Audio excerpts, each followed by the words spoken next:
Hey there, welcome to Off Duty. I'm Wendy Bounds. We are counting down the hours to Cinco de Mayo, and we have Elva Ramirez here. And instead of teaching you to make cocktails, she has learned how to make the perfect guacamole. Now tell the truth, Elva, how many tequila shots did you take doing that? Welcome to WSJ After Hours. It's Cinco de Mayo. We track down top chefs Angela Sosa for a fun twist on the traditional guacamole.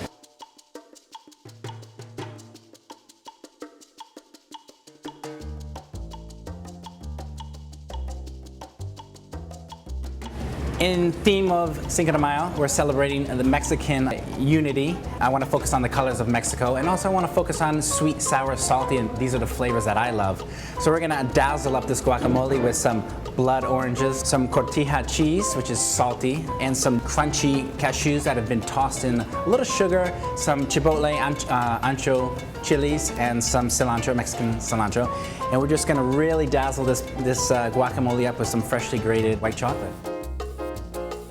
So what we're going to do is, once again, I've taken half of the avocados, I've creamed them, just mixed them very well with a spoon or spatula, tossed in chunks of avocado, diced some jalapeno, red onion, lime juice. We're going to take the blood oranges, which is really just going to add a burst of acidity and just cut through that creaminess and that richness of the guacamole. We're going to put some of the cotija cheese, which is just going to be a little salty.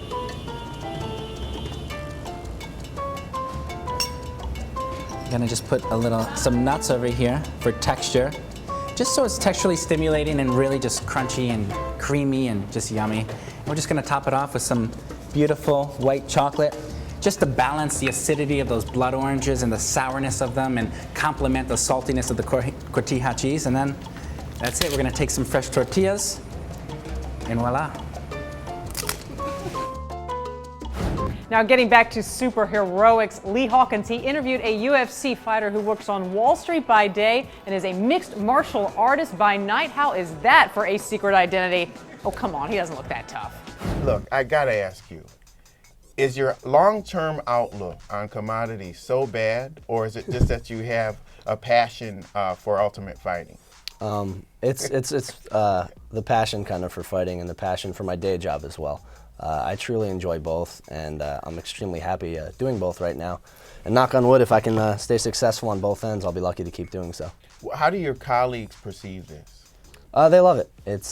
They like kind of the competitive drive, and I think the drive and the competitiveness they saw in my fighting and my daily grind at work actually helped me get to the position I'm currently at right now. How do you manage your days? You train twice a day, right? How do you manage that? It's kind of like I said, just time management that I developed in college. I'm in the office, usually work from roughly 7 till 4:30. I usually try to train around 5 o'clock and then at 8 o'clock to get 2 training sessions in, and then I'm home to bed and do it all over again. It's not a lot of free time, but I truly enjoy what I'm doing during those hours, so it's fun. How are you feeling about your fight against Danny Castillo? He's a great opponent.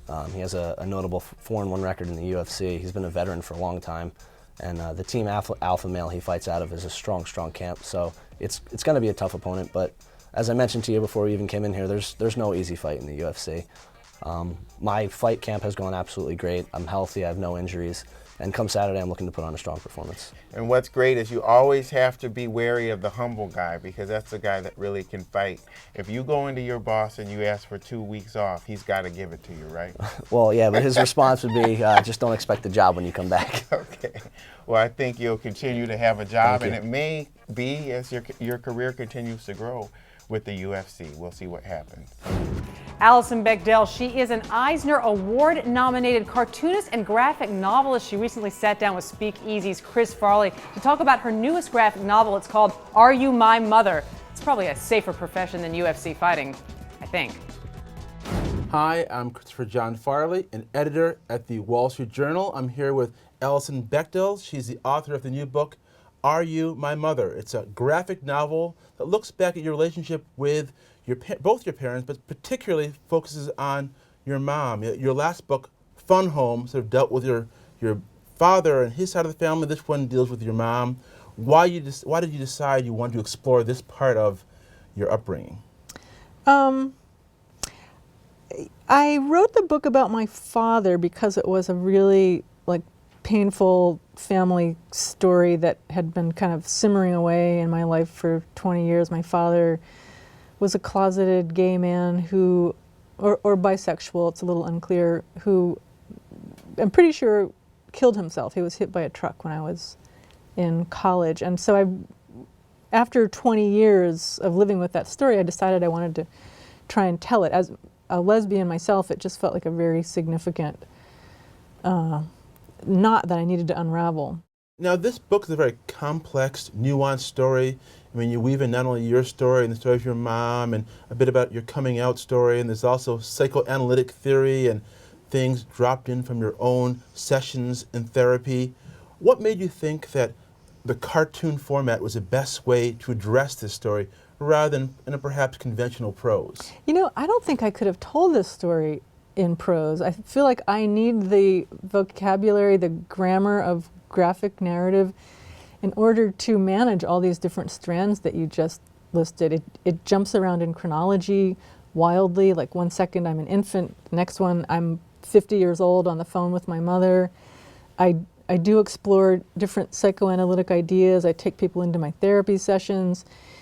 It's a lot of material that I think would get very confusing pretty fast in a prose memoir, but having access to visuals gives you this wonderful shorthand for moving through time and space, and I feel like I'm able to sometimes even tell 2 or 3 stories at the same time in comics. Now, it's funny that the book that your book takes its inspiration from in terms of the title, you know, Are You My Mother, a book that came out in 1960 from P.D. Eastman. Right. That book actually has a very happy ending, and the mother is actually very caring. It's about a little bird falls out of the tree. The mother flies away to find a worm for the little bird, and of course the bird wanders around looking for its mother, and finally in the end they're reunited. But the mother is a very caring mother and is looking for a worm. So do you feel it's interesting that your book, which has so much, there's a lot of pain involved in it, the actual book that inspired it really is a very happy little story. I feel like my story is kind of happy too. I mean, in the end, I feel like I come to this place of real gratitude for what I have learned from my mother about being a writer. I mean, I write about how she was distant in certain ways. There was not a lot of contact, not a lot of physical contact, or certainly not a lot of space for talking about feelings. She stopped kissing you, you said, when you were 7 years old? She was done with kissing? Yeah, I mean, that's sad. Why? I'm 51 years old. Can I let go of this trauma yet? I think you can take that all the way to age 100, I think, if your mom stops kissing you at 7. Well, yeah, I keep trying to figure that out. So there was this distance, but there was something also that she gave me, something very profound and valuable, which was how to look at your life as a story, as a work of art. And that, for me, has been a way out of that pain. And I think in the end, that's where my book goes. And I think it's, yeah, like that baby bird who is looking for his mother and everyone he meets. That's very sad and touching. And I kind of have done that in my life. But in the end, I feel like my mother has been a pretty great mother. She has given me the worm. Now, you have written about your mother, written about your father. Do you have other stories to tell in graphic novel format beyond your family, or is this the story you feel you need to tell when it comes to your art and it comes to graphic novelization? I don't feel like I'm quite done yet. I'm interested in the family system as a whole. I've written these very focused memoirs, one about my mother, one about my father, keeping my brother and other relatives out of it. And I'm kind of curious now about how families work. What makes a functional family functional? That's kind of a fascinating question to me. So I'd kind of like to keep doing more memoir about my family. Are people going to run when they see you at family reunions? reunions? Well, that's what I'm afraid of. I need to have a little conversation with everyone about this. Well, Alison, it was great to have you at the Wall Street Journal. Thank you. Alison Bechdel, the book is Are You My Mother? It's in stores now. Buy it online. Terrific books. It's getting rave reviews. And thanks a lot for coming to the Wall Street Journal. Thank you. Mr. Dan Neal, he was just at the Beijing Auto Show looking at the latest automotive concepts in luxury and design. Now, these cars are not what we're used to looking at. I think Dan was a little shaken up. Come on, buddy, pick yourself up. Roll with it. I am with Peter Horbury, who is the designer emeritus of Volvo and now the senior VP in charge of design for Geely Holdings, which is one of the big Chinese car companies. So what are we talking about in terms of the things that would distinguish a car as a uniquely and specifically Chinese inflected design? One thing in China, very strong, and in the Far East, is the face of the car. The face is important because the face will tell everybody the character of the car. You can't design a miserable looking car, nobody will buy it. You're talking about the physiognomy, the eyes and mouth and nose. In the movie Cars, John Lasseter, and I remember talking to him before the film, that we were discussing where are the eyes, and he and I both agreed that it's the windscreen, and he was quite right. He said logically that's what you look through, and I said well yes, well it's the eyes is the windscreen, then the hood is the nose, and the grille is the mouth. The headlamps are redundant, but in China, in Japan especially, the headlamps are the eyes, so the windscreen is redundant. Well, then there's a complete difference in the proportion where the eyes, eyes, nose, mouth of a human face compared with the eyes, nose, mouth on what you'd think the Chinese or the Japanese would see as a face. But then animals play a huge role in Chinese life. The calendar is full of animals, the year of the rat, the year of the snake, and maybe they're seeing something else. Maybe it is that serpent or the dragon, because the juxtaposition of the eyes, nose and mouth, if they're the headlamps, is quite different from what we would see naturally as a human face. I don't know, but this is the sort of thing I'll be finding out. In a place where they're going to be building and buying 30 million cars a year, the center of gravity will shift very soon. And so what I am interested in is what will the Chinese automotive vocabulary look like, and how far can it go? And will Americans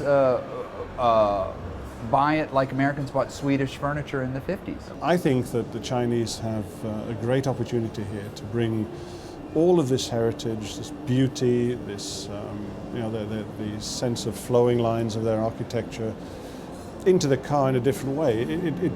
It still has to be acceptable around the world, but done from a different perspective. I'm sure we could bring something very interesting to the automotive world. Traditional Chinese artisanship is very intensely decorative. Yes. From an engineering perspective, there is a tension between simplicity and clarity and decorative ornament. Also, I don't know if you can make a car seat out of silk brocade, as you might to appeal to Chinese taste. There are some tensions to overcome. Detail-wise, I think there's absolutely nothing wrong with saying, well, what would a dark red lacquer instead of walnut trim look like? I'm sure the Chinese would appreciate that. And I think it would sell elsewhere. And that's something, a direct involvement of a material that has been historically used throughout Chinese history could be brought in very quickly into a Chinese manufactured car, even a car that's a global car, even a Volvo, I suppose. To be honest with you, you may have landed at one of the best jobs in the car business because it's open territory. And these are very compelling questions, especially when you work on design on the unconscious level. As you say, the physiognomy of the human face and the animal face, how we recognize, how we impose our own schema, which are culturally determined. Well, it's often the subconscious recognition that's the most important. And finally, we have all walked into a wine store and felt overwhelmed. Well, I walk into most stores and feel overwhelmed, but that is why we have online shopping. You can do it with wine too. Kelli Grant is here to show us how to get it done. Another tough story, huh, Kelli? We're here at New York wine shop Bottle Rocket with wine expert and owner Tom Jeunesse. Online wine sales are growing quickly, but when you can't try before you buy, it can be really tough to tell if you're getting a good deal. So when consumers are buying wine online, how can you tell if the price point is because it's a very good deal or because it's a wine that nobody wanted? You can't. The way to approach buying on wine is buyer beware. Either know the wine or know the person you're buying it from. And that we've been hearing more about maybe wine prices could be going up in the near future. Do you think that's likely? All of those winemakers and all of those distributors and all those retailers have inventory, which they've had to keep moving. You know, every year there's a new crop, so they've got to keep it moving through the system. So there's been an unusual glut of good deals, but there are always cash flow issues in every marketplace, and I think that we'll always see good deals. In the online world, I think that there are people that buy because they're time constrained and they realize it's efficient. They will look through the entire world. They'll compare prices from California to New York and then add shipping and then decide which one is going to save them 10 cents. So the 50% off discounts at some of these flash sales can be really appealing then. Totally, to that set. yeah. When you're looking at the online descriptions and reviews, what things should pop out there that might tell you if you're going to like this wine or not? A good offer will have a lot of detail about the wine, about the region it's from, about its general characteristics, and most people have a good sense of what they like. So even if you're unfamiliar with the producer and the wine specifically, if you know you love older Riojas and suddenly there's a 2001 Rioja for sale, you might not know the producer, but you'll know that it's going to have good earth and herbs and you like that, and it's worth taking a risk. Now, what about the ratings? And we hear a lot about if critics like it, if it has a certain number of points. How much does that matter, or should it matter? Personally, I think it does matter in the sense that it's another data point that helps you make a decision. But I don't think that anybody should mistake ratings for facts. They are the opinion of a human being, and we all have different palates and different tastes. So one should approach ratings with the same skepticism one might a recommendation from a friend. A 93 is somebody's 93, but it may not be, it may be your 75. To learn more about shopping for wine online, please visit smartmoney.com. That's it for today's WSJ Off Duty. I think I'm going to go borrow some wine from Kelli and some guacamole from Elva, and I am set for Cinco de Mayo. Just one more day, folks. I'm Wendy Bounds. See you tomorrow.